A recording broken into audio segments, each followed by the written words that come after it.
నమస్తే welcome to today topic. కాటమరాయుడి పర్యటనతో ఉప్పొంగిన ఉత్సాహం. కర్నూలు జిల్లాలో జనసేనానికి జన నీరాజనాలు. అడుగడుగున అభిమానుల ఆనందోత్సాహాలు. ఎటువైపు వెళ్ళినా బ్రహ్మరథం. బీరు బిర్యానీ ఇస్తేనే వస్తామని ఎవరూ అనలేదు. పవన్ వచ్చే వేళ వరకు ఆగనే లేదు. ఆయన రాకకు కొన్ని గంటల ముందే కర్నూలును జనసంద్రంగా మార్చారు. జనసేనాని జిల్లాల పర్యటన ఘనంగా మొదలైంది. రాజకీయాల్లో కొత్త ఒరవడికి శ్రీకారం చుట్టింది జనసేన. 2014లో తాను మద్దతిచ్చిన పార్టీలే ప్రజలకు వ్యతిరేకంగా పనిచేస్తుంటే పవన్ గలమెత్తిన తీరు అబ్బురపరుస్తోంది. వచ్చే ఎన్నికల్లో గెలవడం ద్వారా ప్రజలు అసలు సిసలైన మంచి చేయాలనే ఆరాటంతో ఆయన జిల్లాల పర్యటన చేపట్టారు. తనదైన శైలిలో దూసుకుపోతున్నారు. జనం ప్రభంజనం, అడుగడుగునా నీరాజనం. కర్నూలు జిల్లాలో జనసేనాని పవన్ కళ్యాణ్ పర్యటనకు వచ్చిన స్పందన జిల్లా చరిత్రలో కనీవిని ఎరుగనట్లుగా ఉంది. నభూతో అనిపించిన ఈ ప్రజాస్పందన జనసేన నేతలకు నూతన ఉత్తేజాన్నిచ్చింది. ఎన్నికల షెడ్యూల్ రాకముందే ప్రచార పర్వం డిటిఎస్ సౌండ్తో ప్రారంభమైందని పార్టీ నాయకులు ఖుషి అవుతున్నారు. కర్నూలు కొండారెడ్డి బురుజు మీద ఎటు చూసినా జనమే. ఆధోని మార్కెట్లో ఇసుక వేస్తే రాలనంత మంది అభిమానులు.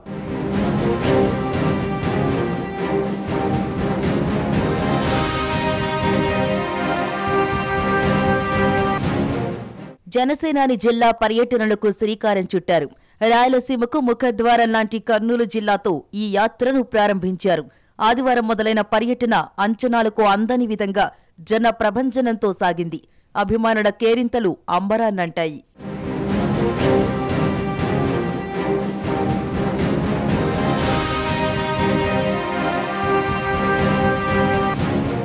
తొలి రోజు కర్నూలులో జరిగిన ర్యాలీ కథనోత్సాహాన్ని తలపించింది. వేల మంది జన సైనికులు, అభిమానులు కొండారెడ్డి బురుజు బాట పట్టారు. జనసేనాని అడుగుజాడల్లో సమర స్ఫూర్తిని చాటారు.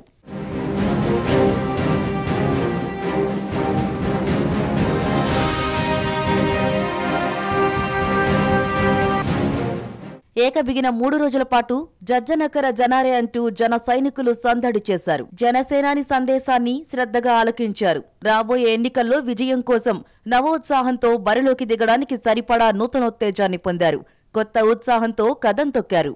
ఈ ఒక్క జిల్లాలోనే కాదు, రాయలసీమ నుంచి సిక్కోలు సీమ దాకా రెట్టించిన పోరాట స్ఫూర్తితో శ్రేణులు విజయం కోసం వ్యూహాత్మకంగా పనిచేయడానికి కావలసిన టానిక్ లాంటి స్ఫూర్తిని నింపారు పవన్ కళ్యాణ్.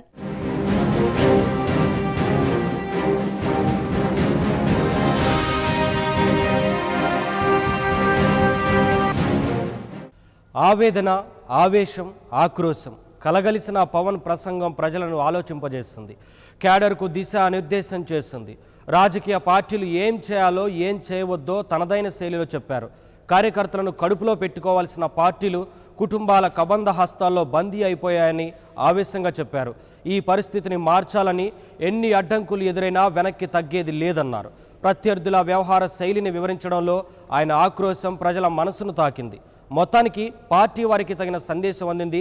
కుల రాజకీయాలకు బదులు జనరాజకీయాలంటే ఏమిటో ప్రజలకు అర్థమైన సంకేతాలు కనిపించాయి.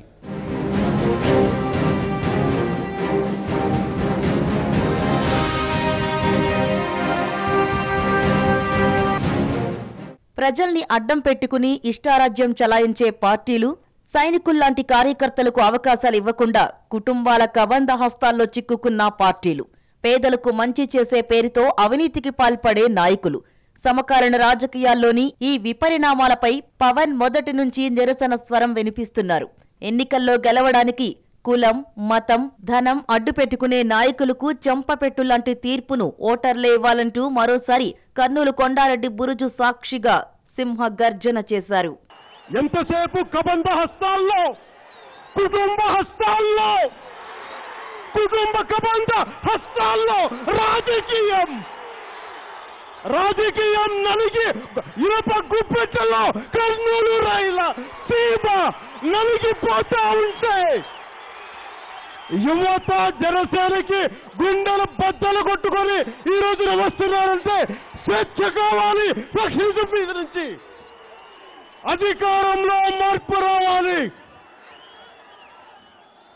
అది కోరుకుంటున్నారు. కాబట్టే ఈ రోజున మీరు సీఎం అంటే నేనేం పొంగిపోను, బాధ్యత నాకది. పవన్ ఆవేశం వెనుక అర్థం ఉంది, ఆక్రోశం వెనుక సత్యం ఉంది, ఆవేదనలో న్యాయం ఉంది. అందుకే ఆయన గర్జించే సింహంలా చేసిన ప్రసంగం అభిమానులకు కొత్త ఉత్తేజాన్నిచ్చింది, ప్రజల్ని ఆలోచింపచేసింది. బురుజు మొత్తం జనసంద్రంలా మారిన ఆ దృశ్యం అపూర్వం. జనసేనాని సభకు కనిపించిన స్పందన అనన్య సామాన్యం. కర్నూలు చరిత్రలోనే ఇదొక అరుదైన ఘట్టం అనేదే హాట్ టాపిక్ అయింది. నేను మీకు ఒట్టేసి చెప్తున్నాను, 25 సంవత్సరాలు నేను మీతో పాటు ఉంటాను, మీతో పాటు నడుస్తాను, మీకు అండాదండగా ఉంటాను. మార్పు తీసుకొద్దాం. ఈ అవినీతి కోటల్ని బద్దలు కొట్టి తీసి సరికొత్త సామ్రాజ్యాన్ని స్థాపిద్దాం. మనం యువత ఆకాంక్షల్ని అండగా ఉండే ప్రభుత్వాన్ని తీసుకొస్తాను. నేను అద్భుతాలు సాధిస్తానని చెప్పట్లేదు, రాత్రికి రాత్రి గొప్ప మార్పులు చేస్తానని చెప్పట్లేదు. కానీ నిలకడగా, చాలా బలంగా, మనం లేకుండా ఆంధ్రప్రదేశ్ రాజకీయాలు ఉండవు, తెలుగు రాష్ట్రాల రాజకీయాలు ఉండవు. తీసుకోండి నా మాట, కొండారెడ్డి బురుజు నుంచి చెప్తున్నాను. జనసేన పార్టీ లేకుండా తెలుగు రాష్ట్రాల రాజకీయాలు ఉండవు. స్వార్థ రాజకీయాలకు, కుల రాజకీయాలకు అతీతంగా పనిచేసే జనసేనను ఆదరించాలని పవన్ కళ్యాణ్ ప్రజల్ని కోరారు. అడుగడుగునా స్వార్థమనే పరమావధిగా పనిచేసే వారిని ఓడించాలని పిలుపునిచ్చారు. పవన్ ప్రసంగంలోని మాటలు సామాన్యుల మనోభావాలను ప్రతిబింబించాయి. సామాన్యుడి స్వరానికి ప్రతిరూపంగా నిలిచాయి. రాజకీయాలు చాలా వరకు భ్రష్టుపట్టిపోయాయని, ప్రజల్ని పట్టించుకునేవారే లేరని వినిపించే ఆవేదనకు ఆకర్షణ రూపంగా పవన్ ప్రసంగం సాగింది. రాజకీయం వ్యాపారంగా మారిందని, ఓట్లు పొందడానికి డబ్బులు ఖర్చు పెట్టడం ఓ పెట్టుబడిగా మారిందని సమాజంలో సామాన్యుడి ఆవేదన. పవన్ చెప్పింది కూడా అదే. అలాంటి రాజకీయాలు చేసేవారు అవసరమా అని ప్రశ్నించారు. చిత్తశుద్ధితో పనిచేసేవారికే ఓటు వేయాలని సూచించారు. కర్నూలులోనే కాదు, రాష్ట్రమంతటా స్వార్థ రాజకీయాలు చేసేవారికి తగిన బుద్ధి చెప్పాలని జనసేనాని అనగానే అభిమానులు హర్షధ్వానాలు చేశారు. సభకు తరలివచ్చిన ప్రజలు కూడా ఆ ఆలోచన సరళికి సలాం చేశారు. తన కోసం కాకుండా జనం కోసం పనిచేసే వారి గురించి ఆలోచించాల్సిందే అనే ప్రేరణ కలిగించారు పవన్. పార్టీ శ్రేణుల్లో కావలసినంత స్ఫూర్తిని నింపారు.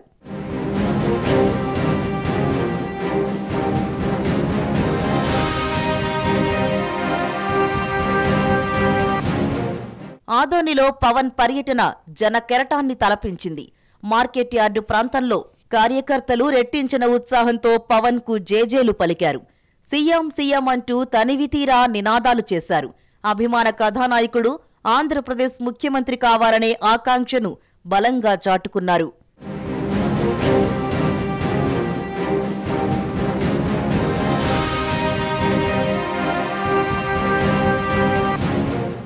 మొదటి 2 రోజుల్లాగే మూడో రోజు పవన్ పర్యటన కూడా ప్రజల మనోభావాలకు అద్దం పట్టింది. మహిళలతో భేటీలో ఆడపడుచులకేం చేయాలనే దానిపై మేధోమథనం జరిగింది. మాటలతో మభ్యపెట్టే రాజకీయాలకు భిన్నమైన శైలిలో ఈ సమావేశం అర్థవంతంగా సాగిందని మహిళలు అభిప్రాయపడ్డారు.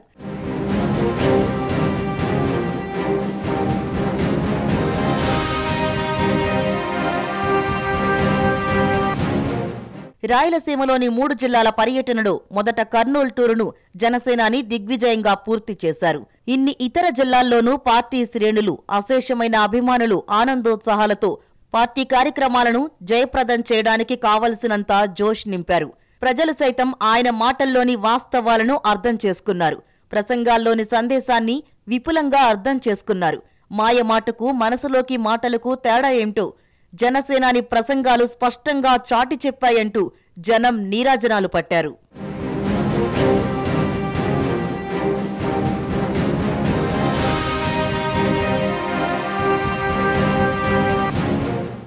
ఎంతకాలంగా రాజకీయాల్లో ఉన్నాం అనేది కాదు, ఎలాంటి రాజకీయాలు చేస్తున్నాం అనేది ముఖ్యం. జనసేన విధానం ఇదే. తొలి నుంచి వినూత్న పంథ, అడుగడుగునా కొత్త ఒరవడి. 2014 ఎన్నికలకు ముందే పార్టీ ఏర్పడినా ఆనాడు పోటీకి దూరంగా ఉంది. అప్పటి పరిస్థితులు వేరు. రాష్ట్రంలో, కేంద్రంలో మార్పు రావాలని ప్రజలు కోరుకుంటున్న సమయం అది. అందుకే ప్రభుత్వ వ్యతిరేక ఓటు చీలవద్దనే నిర్ణయం తీసుకున్నారు జనసేనాని. టీడీపీ, బీజేపీ కూటమికి మద్దతు ప్రకటించారు. చంద్రబాబు, మోదీతో కలిసి ప్రచారం చేశారు. ఆ 2 పార్టీల విజయంలో కీలక పాత్ర పోషించారు.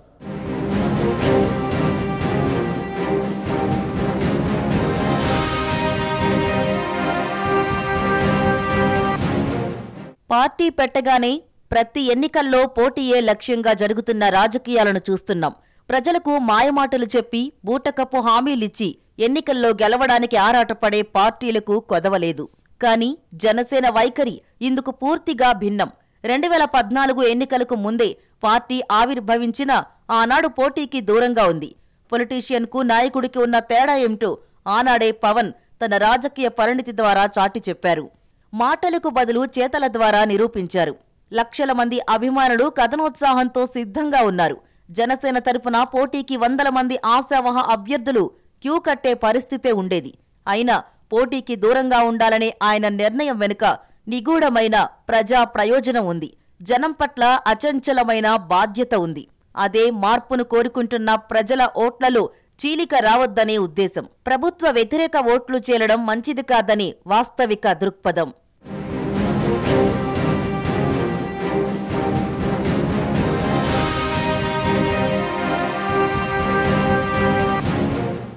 అశాస్త్రీయంగా రాజధాని ఇవ్వకుండా రాష్ట్ర విభజన జరగడంతో ఆంధ్ర ప్రజలు ఆగ్రహావేశాలతో ఆక్రోశిస్తున్న సమయమది. పార్లమెంటులో బిల్లు పాసైంది కానీ రాష్ట్రంలో ప్రజల భవిష్యత్తుకు భరోసా కల్పించే అంశాలు కనిపించక యువత ఆందోళన చెందే రోజులవి. ఏపీ ప్రజలు ముక్తకంఠంతో మార్పును కోరుకున్న సందర్భమది. ప్రజల మనోభావాలకు పవన్ నిర్ణయం అద్దం పట్టింది. వారి ఆక్రోశాన్ని అర్థం చేసుకోవడం ద్వారా పోటీకి దూరంగా ఉండాలనే నిర్ణయం తీసుకోవడంతో ఆయన వాస్తవిక దృష్టికి ఎంతో మంది ఆనాడే సలాం చేశారు. ఇంతకాలానికి ఓ నిజమైన నాయకుడొచ్చాడని జేజేలు పలికారు. ఆనాడు కేంద్రంలోని యూపీఏ ప్రభుత్వం కుంభకోణాల్లో కూరుకుపోవడంతో ఢిల్లీలోనూ ప్రభుత్వం మారాలని దేశ ప్రజలంతా కోరుకున్నారు. ఏపీలోనూ అదే ఆకాంక్ష. దానికనుగుణంగానే జనసేనాని నిర్ణయం తీసుకున్నారు.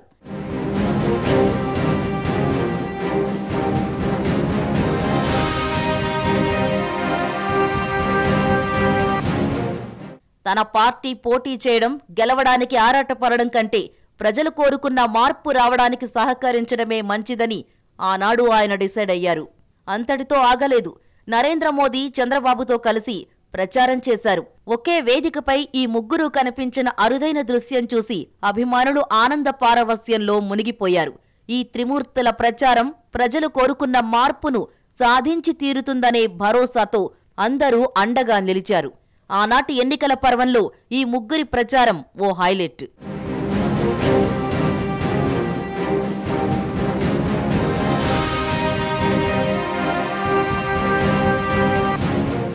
కాంగ్రెస్పై ప్రజాగ్రహం, యూపీఏ కుంభకోణాలపై ధిక్కారం, చంద్రబాబుపై నమ్మకం, నరేంద్ర మోదీపై విశ్వాసం, పవన్ కళ్యాణ్ మాటపై గురి, ఇలా అన్నీ కలగలిసి ఎన్నికల ఫలితాలు ప్రజల మనోభావాలను ప్రతిబింబించాయి. అటు మోదీ హవా, ఇటు జనసేనాని ప్రచారం కలిసి వచ్చాయి. ఏపీలో టీడీపీ విజయం సాధించింది. కేంద్రంలో బీజేపీ అధికారంలోకొచ్చింది. రాష్ట్రంలోనూ కొన్ని చోట్ల కమలం వికసించింది. ప్రజలు కోరుకున్న మార్పు తేవడానికి ఓ ఘనమైన సాధనంగా ఉపయోగపడిన పవన్ కూడా ఆనాడు ఓ విజేత అయ్యారు. టీడీపీ బీజేపీ కూటమిని గెలిపించే ప్రయత్నంలోనూ తాను కూడా గెలిచారు.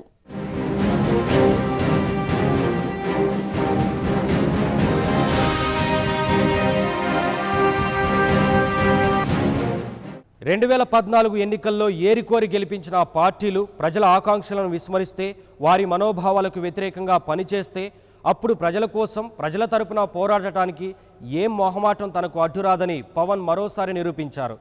ఏపీలో జనరంజక పాలనకు బదులు వారిని ఇబ్బంది పెట్టే పాలనకు పోరుబాట పట్టారు.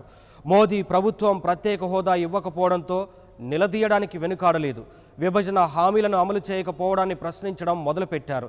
తాను ఒకప్పుడు మద్దతిచ్చిన పార్టీలే అయినా సరే ఇష్టం వచ్చినట్లు చేస్తే ఊరుకునేది లేదని చాటి చెప్పారు.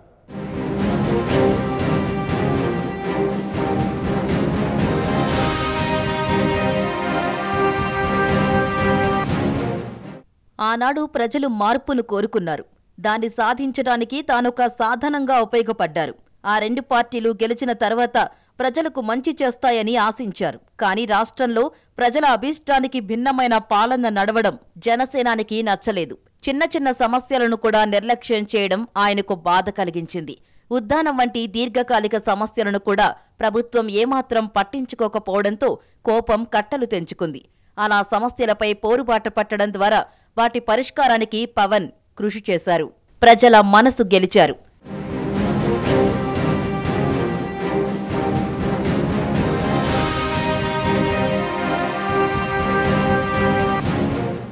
ప్రజల అవసరాలను తీర్చని పాలన, సమస్యలను విస్మరించే ధోరణి, కొందరు అధికార పార్టీ నాయకుల అరాచక వైఖరి వీటన్నింటినీ ఎదిరించారు పవన్. ఒకప్పుడు తాను స్వయంగా మైకు పట్టుకుని ప్రజలకు సందేశాన్నిచ్చారు. ఈ పార్టీకి ఓటు వేయండని పిలుపునిచ్చారు.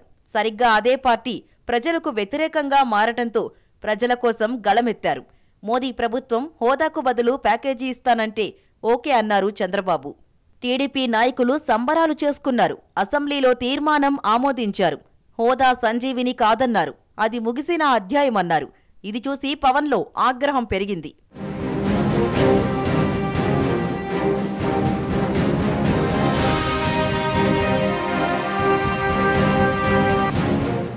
పాచిపోయిన లడ్డూలను చూసి పొలకించిపోవడం ఏంటని పవన్ ప్రశ్నించారు.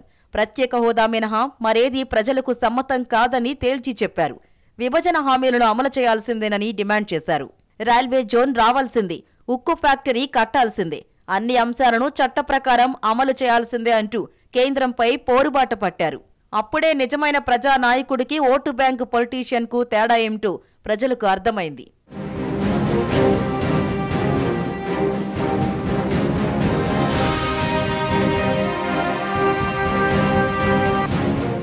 ప్రత్యేక హోదా విషయంలో పవన్ రాజీలేని వైఖరితో చంద్రబాబు రాజీకి రాక తప్పలేదు. యూటర్న్ తీసుకోకపోతే తన రాజకీయ జీవితం ఎటువైపు టర్న్ అవుతుందో అనే అనుమానం కలిగినట్టుంది. అంతే, హోదాయే కావాలంటూ మాట మార్చారు. ప్యాకేజీ వద్దంటూ ప్రకటనలు మొదలుపెట్టారు.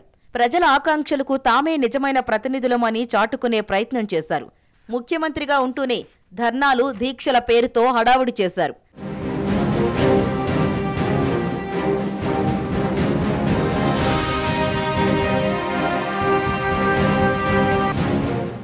పవన్ ఆందోళనకు, చంద్రబాబు దీక్షలకు చాలా తేడా ఉంది. పవన్ ఒక్కసారి కవాతు కోసం పిలుపునిస్తే వేల మంది కదిలొచ్చారు. ఎవరూ వాహనాల్ని సమకూర్చకపోయినా, బీరు బిర్యానీ ఇవ్వకపోయినా తమంత తాముగా కదిలొచ్చారు. జనకెరటం ఉప్పొంగితే ఎలా ఉంటుందో అలా నా భూతో అనే విధంగా జరిగింది కవాతు క్రతువు.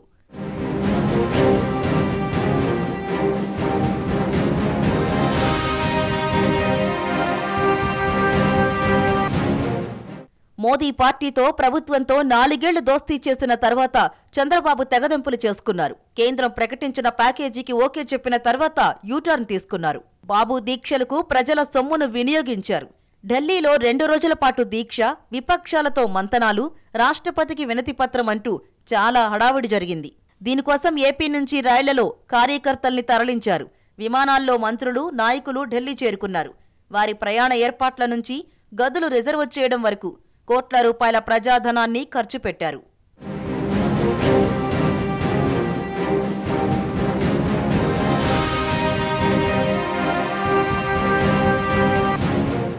నల్ల చొక్కాలో చంద్రబాబు మోదీపై ధ్వజమెత్తారు.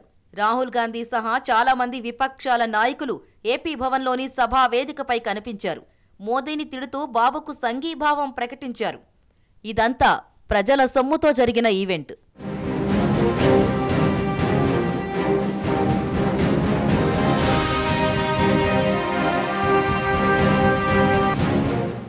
జనసేన ప్రజా కార్యక్రమాలకు, ఈ ఈవెంట్కు తేడా ఏంటో ప్రజలకు టీవీ లైవ్ టెలికాస్ట్ సాక్షిగా అర్థమైంది.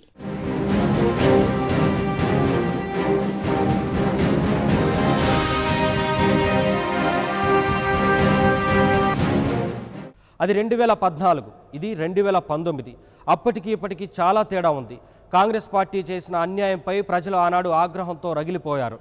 చంద్రబాబు ప్రభుత్వం తమ ఆకాంక్షలను విరుద్ధంగా పనిచేస్తోందనే ఆవేదనతో ఇప్పుడు ప్రజలు కుమిలిపోతున్నారు.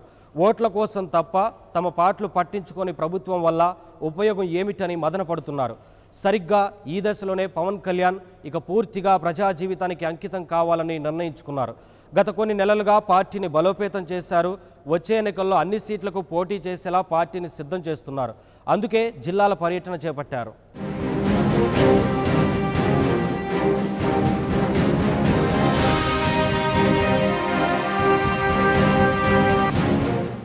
రెండు 2014లో ప్రజల ఆకాంక్ష నెరవేరింది. వారు కోరుకున్న ప్రభుత్వాలే రాష్ట్రంలో, కేంద్రంలో ఏర్పడ్డాయి. ఇక ప్రజల గురించి ఆలోచిస్తాయి, వారు కోరుకున్నది నెరవేరుస్తాయి, విభజన హామీలు పూర్తిగా అమలవుతాయని పవన్ భావించారు. కానీ రాను రాను ఈ నమ్మకం సడలిపోయింది. రాష్ట్రంలో, కేంద్రంలో ప్రజల అభీష్టానికి భిన్నమైన పాలన సాగుతోందని అర్థం కాగానే ఇక తాను రంగంలోకి దిగాలనే నిర్ణయానికొచ్చారు. గత కొన్ని రోజులుగా పవన్ తన పార్టీని బలోపేతం చేశారు.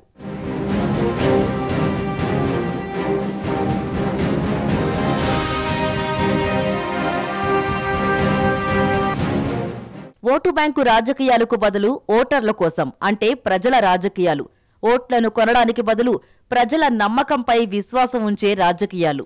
అన్ని వర్గాలకు తన విధానాలను విడమరిచి చెప్పే భిన్నమైన రాజకీయాలు. ఇదే పవన్ ఒరవడి. దీనికి ప్రజల నుంచి స్పందన కూడా క్రమంగా పెరుగుతూ వచ్చింది. తనకు కులం లేదన్న పవన్ ప్రకటన చాలా మందిని ప్రభావితం చేసింది.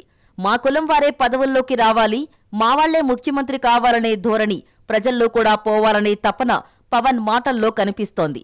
కులం కాదు, గుణం ముఖ్యమంటూ తన సందేశాన్ని ఆయన స్పష్టంగా వినిపిస్తున్నారు.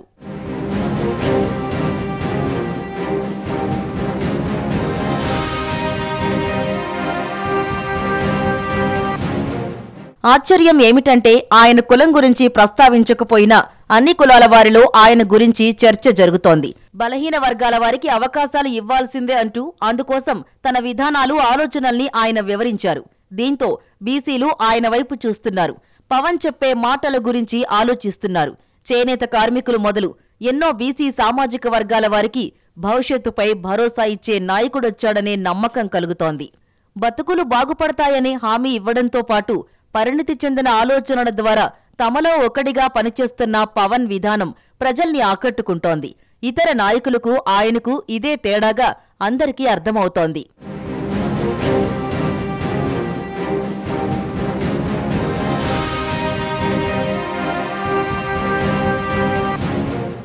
రాష్ట్రంలోని 2 ప్రధాన పార్టీలు కులాలు, వర్గాల వారీగా హామీలిచ్చాయి. బీసీ ఓటర్లను ప్రసన్నం చేసుకోవడానికి ప్రత్యేకంగా సభలు ఏర్పాటు చేశాయి. అందరికీ అన్నీ అంటూ తాయిలాలు ప్రకటించాయి.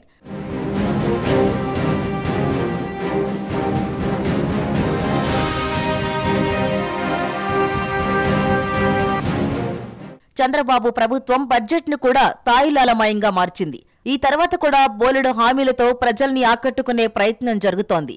కానీ పవన్ కళ్యాణ్ ఇలాంటి ధోరణికి భిన్నంగా ఉన్నారు. ఎన్నికల మేనిఫెస్టోలో పకడ్బందీగా అన్ని అంశాలను వివరించడానికి ప్రయత్నం జరుగుతోంది. అయితే ఈలోగా కులాలు, మతాల వారీగా హామీలతో, మాయమాటలతో స్వార్థ రాజకీయం చేయడానికి ఆయన సిద్ధంగా లేరు. తన సిద్ధాంతం నమ్మిన ప్రజలే తమకు ఓటు వేస్తారనే ఆయన ధైర్యం అందరికీ ఆశ్చర్యం కలిగిస్తోంది. కాస్త నెమ్మదిగా అయినా సరే ఆయన అనుకున్న దిశలోనే ప్రజల ఆలోచన సాగడం ప్రత్యర్థుల్ని పరేషాన్ చేస్తోంది. ఇలా బలపడుతూ పోతే జనసేనను ఎదుర్కోవడం ఎలా అనేది ఇప్పుడు టీడీపీ, వైసీపీ నాయకుల ముందున్న అతిపెద్ద సవాల్. తాను మాత్రం ఎవరికీ సవాల్ కాదని, ప్రజలకు మాత్రమే సేవకుడినంటూ ఆయన ముందుకు సాగుతూనే ఉన్నారు.